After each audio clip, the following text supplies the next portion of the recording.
mendengarkan satu pesan dari Yang Maha Kuasa, Tuhan kita yang begitu mencintai kita. Yang saat ini sharing di depan Anda, dia hanya seorang manusia biasa yang karena segala proses yang dia lalui, dia tidak menyerah, tetapi dia berserah pada Tuhan.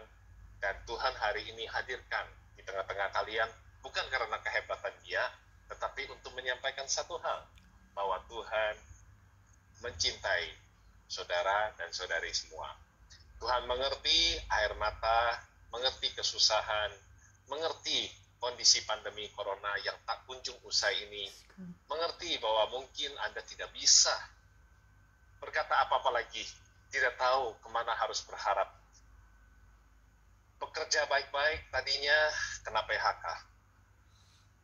Kartu kredit yang mungkin saja tidak pernah digunakan selama ini terpaksa harus dipakai, sementara tidak ada lagi income untuk mengembalikan, sehingga debt collector pun berdatangan.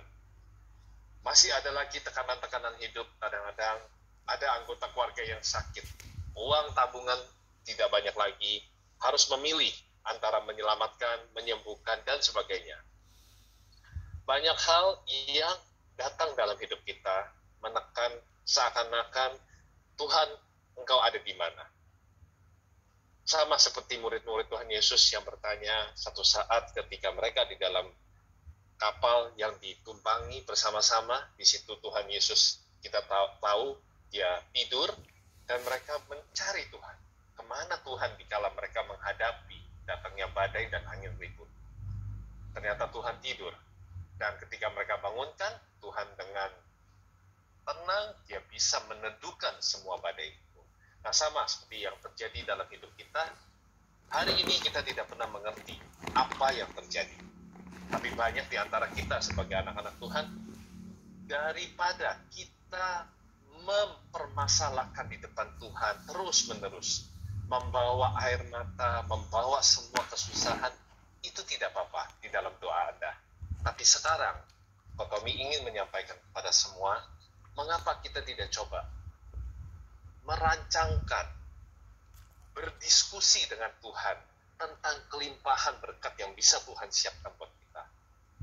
Apa yang terjadi, itu membuat kita selalu berfokus pada kesusahan, penderitaan, penyakit, kehilangan pekerjaan, tabungan yang berkurang, omset yang turun, kena PHK, ditinggalkan pasangan, kekerasan rumah tangga, dan berbagai hal.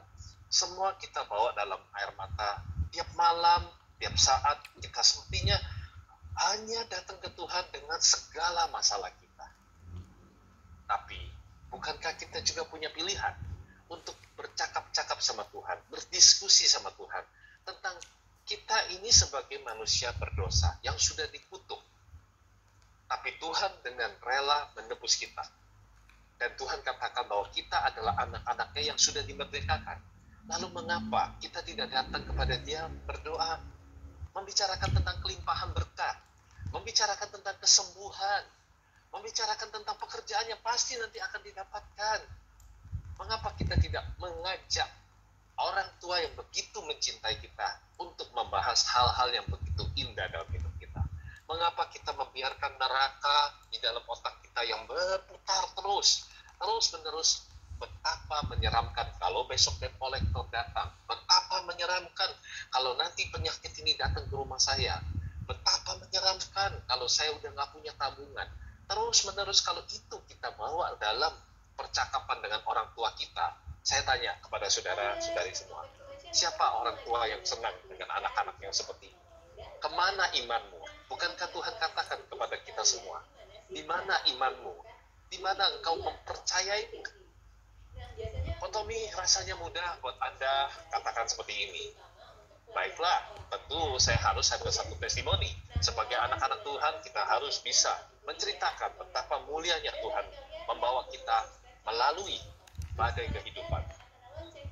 Kalau diceritakan di masa kecil saya sebagai anak penjual koran jalanan, kemudian saya pernah merantau ke Jakarta sebagai kuli panggul, lalu kemudian saya menjadi pengusaha sukses yang membawa salah satu brand handphone yang mungkin saat ini Anda semua sudah pakai itu selama 15 tahun, saya berjuang untuk brand tersebut dan menjadi jawara nomor 1, ya kan, mendapatkan penghargaan di Korea, Amerika, dan Paris.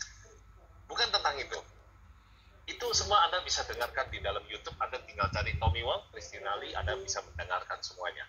Namun saya akan men-sharingkan yang baru-baru saja ini terjadi pada diri saya. Di sini ada Ko Jonathan dan